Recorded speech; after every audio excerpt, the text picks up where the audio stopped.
Maman dit que nous avons besoin d'un héritier. Rendez-moi ma fille, a crié mon ex-mari. Non seulement moi, mais tous les autres clients du magasin se sont retournés pour le regarder. Penser qu'un homme adulte puisse crier maman comme ça. Quoi qu'ils disent, je n'ai pas l'intention de laisser ma fille le rencontrer. Alors que j'avais décidé de ne plus jamais revoir mon ex-mari, je suis une mère célibataire avec une fille de 18 ans. C'est l'enfant précieux que j'ai eu de mon mariage avec mon ex-mari. Lorsqu'elle est née, nous étions vraiment heureux. Cependant, ma belle-mère a commencé à me harceler et mon mari ne m'a jamais défendu. De plus, mon ex-mari s'est déchargé sur moi de toutes les responsabilités liées à l'éducation des enfants et avait une liaison. J'en avais assez d'un tel mari, alors que notre fille n'avait que 5 ans. J'ai décidé de divorcer. La période qui a suivi le divorce a été incroyablement difficile. Bien que j'ai exigé de mon ex-mari et de sa maîtresse une compensation pour leur liaison, ils n'ont jamais versé un centime et nous avons toujours eu du mal à joindre les deux bouts. J'ai dû faire endurer beaucoup de choses à ma petite fille. Sentant peut-être mon inquiétude, elle ne s'est jamais montrée gâtée. En grandissant, elle est devenue une enfant si gentille et si bonne. Aujourd'hui, ma merveilleuse fille a été acceptée dans une université prestigieuse. A eu cours des quelques 13 années qui se sont écoulées depuis que j'ai divorcé de mon ex-mari, nous avons traversé tant d'épreuves, mais le fait de voir ma fille grandir tout près de moi m'a rempli d'une profonde émotion. Alors que j'étais terriblement angoissée au moment du divorce, avec le recul, je ne garde que des souvenirs heureux. Ma fille et moi débordions d'amour l'une pour l'autre. Un jour, j'ai reçu un appel téléphonique de mon ex-mari. Bien que j'ai gardé ses coordonnées en cas d'urgence, il était resté totalement injoignable, ne répondant jamais à aucune communication concernant la compensation ou le paiement de la pension alimentaire. C'était la première fois qu'il appelait depuis notre divorce. Tout en me demandant ce qu'il pouvait bien vouloir après tout ce temps, j'ai répondu au téléphone. Il parlait de manière décontractée, ne montrant aucun signe de remords pour le passé. Bien qu'exaspéré par son attitude, je lui ai demandé ce qu'il voulait, espérant en finir rapidement. Eh bien, vous voyez, j'aimerais rencontrer notre fille, a-t-il répondu. Mon esprit est resté vide pendant un instant. Mais j'ai vite repris mes esprits et je lui ai dit, écoute, tu n'as pas payé un centime de pension alimentaire pendant 13 ans, et maintenant, c'est ça ? Tu es sérieux ? Il m'a répondu. Je suis désolé. Mais il y a quelque chose dont je dois vraiment lui parler. Bien qu'il se soit excusé en paroles, je n'ai pas senti de réel remords. Je lui ai dit fermement que je ne voulais pas qu'elle vous rencontre, mais il a continué à insister au téléphone. S'il vous plaît, je ne demande qu'une seule rencontre. Je suis son père, j'ai le droit de la voir, a-t-il plaidé. J'ai répondu, d'accord. Mais d'abord, je vous rencontrerai seul à seul. Ensuite, je déciderai s'il est opportun que vous la rencontriez.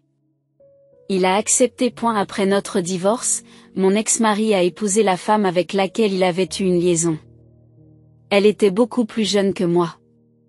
Quelques jours plus tard, j'ai rencontré mon ex-mari. Et ne supportant pas qu'il fasse fi du passé, je suis allé droit au but de notre rencontre. Quelle est votre véritable intention après tout ce temps ? Vous avez du culot de vouloir rencontrer notre fille maintenant ? Alors que vous n'avez jamais versé un centime de compensation ou de pension alimentaire. 2 ans après notre divorce, un fils est né de mon ex-mari et de sa nouvelle femme. Je l'ai appris par mon ancienne belle-mère de l'époque. Contrairement à vous, c'est une excellente épouse, m'avait-elle dit. Elle est tout à fait différente d'une femme inutile comme toi qui ne pouvait mettre au monde qu'une fille. C'était exactement ce que j'attendais d'une belle-mère qui avait été méchante avec moi depuis le début de mon mariage. J'en ai entendu parler lorsque ta mère m'a contacté délibérément à l'époque. Un garçon, n'est-ce pas ? Dis-je. Mon ex-mari m'a répondu d'un air déçu. Ah, c'est donc ta mère qui te l'a dit. Mais en fait, cet enfant n'était pas le mien. Et elle s'avère qu'elle voyait quelqu'un d'autre que moi. L'enfant a fini par être celui d'un autre homme, a-t-il poursuivi. Ah, c'est vrai ? Cela a dû être décevant, ai-je dit. J'ai failli dire que j'étais d'accord. Mais j'ai préféré dire nonchalamment, mais ta mère doit quand même être contente, puisque c'est un garçon, ce à quoi il a répondu faiblement, non. Sa mère est furieuse, en fait. Ayant tant souffert de mon ancienne belle-mère et de mon ex-mari, j'ai failli me mettre à pleurer tant les souvenirs me revenaient en mémoire. Mon ancienne belle-mère adorait tourmenter sa belle-fille, et mon ex-mari n'a jamais essayé de l'en empêcher. Même après que j'ai donné naissance à notre fille, elle a continué à faire des commentaires irrespectueux sans hésiter. Elle disait à quel point elle était déçue que ce soit une fille, ce que nous allions faire pour avoir un héritier, et se demandait même si le bébé était vraiment l'enfant de son fils. Lorsque j'en ai parlé à mon mari, il l'a balayé du revers de la main en disant « La mère ne veut pas faire de mal. Ce n'est qu'une plaisanterie de famille, apprenez à en rire. » Même lorsque sa liaison a été découverte, il n'a montré aucun remords. Alors vous l'avez découvert, hein? En fait, j'ai quelqu'un que j'aime bien, elle est beaucoup plus jeune et meilleure que toi. D'ailleurs, ma mère m'a dit de divorcer de ma femme qui ne peut porter que des filles et de me remarier avec une femme plus jeune, avait-il dit d'un ton détaché. Parler à mon ex-mari après tant d'années m'a rappelé tous ses souvenirs. Cela n'a fait que renforcer ma détermination à ne pas le laisser rencontrer notre fille. Pourtant, il a persisté en disant, tu vois, comme l'enfant de ma partenaire n'était pas le mien non plus, j'ai besoin d'un héritier. C'est pourquoi je veux rencontrer notre fille. Il ne semblait pas avoir compris la leçon. J'ai senti ma colère monter. Vous plaisantez. Après avoir fait ce qui te plaisait, tu veux maintenant faire de notre fille ton héritière. La colère que j'éprouvais à l'égard de mon ex-mari me fit hausser le ton sans le vouloir. Et si tu as tant besoin d'un héritier? Pourquoi ne trouves-tu pas une autre femme et ne fais-tu pas un enfant avec elle? Mon ex-mari a alors marmonné, je suis tombé malade il y a quelques années. Je ne peux plus avoir d'enfant. C'est pourquoi j'ai besoin de notre fille. Je m'en fiche. Notre fille ne veut probablement pas te voir de toute façon, alors laisse tomber cette histoire d'héritier. J'ai commencé à me lever, mais mon ex-mari m'a attrapé le bras avec une force surprenante. Maman dit que nous avons besoin d'un héritier. Rendez-moi ma fille. Son emportement a fait se retourner non seulement moi, mais aussi tous les autres clients du magasin. Un adulte qui crie maman comme ça. Mon ex-mari, semblant reprendre ses esprits, a dit fermement, demandez à notre fille ce qu'elle en pense. Si elle est d'accord, vous la laisserez écrire avant de quitter le magasin. Quoi qu'on en dise. Je n'ai pas l'intention de le laisser rencontrer notre fille. Je pensais ne jamais revoir mon ex-mari. Lorsque je suis rentrée à la maison et que j'ai mentionné avec désinvolture ce qui s'était passé à ma fille, elle m'a donné une réponse inattendue. Oh, ça ne me dérangerait pas de rencontrer papa. Quoi? C'est une blague? Lorsque je me suis empressée de lui demander confirmation, elle a souri et m'a dit, non, je suis sérieuse.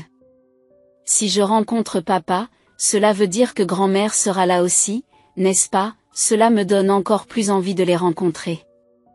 Malgré mes tentatives pour la convaincre du contraire, les sentiments de ma fille n'ont pas changé. Une semaine plus tard, j'ai emmené ma fille, à Contreségur, visiter la maison de mes anciens beaux-parents pour la première fois depuis 13 ans. Si l'extérieur n'avait pas changé, l'intérieur était très délabré. Dès qu'elle m'a vu, mon ancienne belle-mère a craché, « Pourquoi fallait-il que tu viennes aussi ? Ma petite fille aurait pu se débrouiller seule. » Contenant ma colère, j'ai répondu calmement, « Je suis ici en tant que tuteur de ma fille. » Une fois à l'intérieur, mon ancienne belle-mère s'est immédiatement tournée vers ma fille avec un sourire anormalement doux, en disant, « Cela fait si longtemps. J'ai entendu dire que tu avais été acceptée dans une grande université. » Ma fille a répondu joyeusement à une telle belle-mère, « Oui, j'ai l'intention d'étudier le droit pour devenir avocate. » Apparemment encouragée par la politesse de ma fille, mon ancienne belle-mère a dit, « Mon Dieu, une avocate. C'est exactement ce que j'attendais de quelqu'un de notre lignée. Je savais que tu avais du talent, mais tu es vraiment quelqu'un de spécial. » Dit, « Ne veux-tu pas venir vivre avec nous et devenir notre héritier ?» À ce moment-là, je n'ai pas pu me contenir plus longtemps et j'ai éclaté, « Ne sois pas ridicule. Qu'est-ce que tu dis après tout ce temps? Attends, maman. Laisse-moi m'en occuper. » M'arrêta ma fille. Prenant une profonde inspiration, ma fille a commencé à parler d'un ton calme.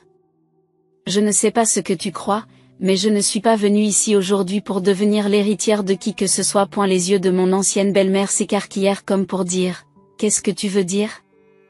Mon ex-mari avait lui aussi l'air sincèrement surpris. Pourquoi retournerais-je vers des gens qui ont fait tant souffrir ma mère? Je suis venue ici aujourd'hui pour demander le paiement de 13 ans de pension alimentaire impayée et une compensation pour la liaison, déclare ma fille. 13 ans, s'exclama mon ex-mari, calculant sans doute l'énorme somme dans sa tête. Ma belle-mère a eu l'air surprise un instant, mais s'est vite ressaisie et a dit avec défi, « Qu'est-ce que tu racontes? Nous ne payons rien de tel. » Mais ma fille a continué, « Tu es sûre de ça? Si vous avez l'intention de ne pas payer, je demanderai une recommandation au tribunal des affaires familiales.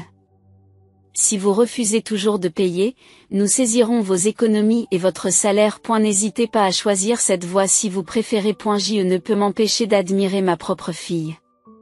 Elle avait pris le contrôle de la situation, laissant mon ex-belle-mère et mon ex-mari sans voix debout devant eux. Ma fille a souri gentiment et a ajouté, « Vous vous souvenez de ce que j'ai dit?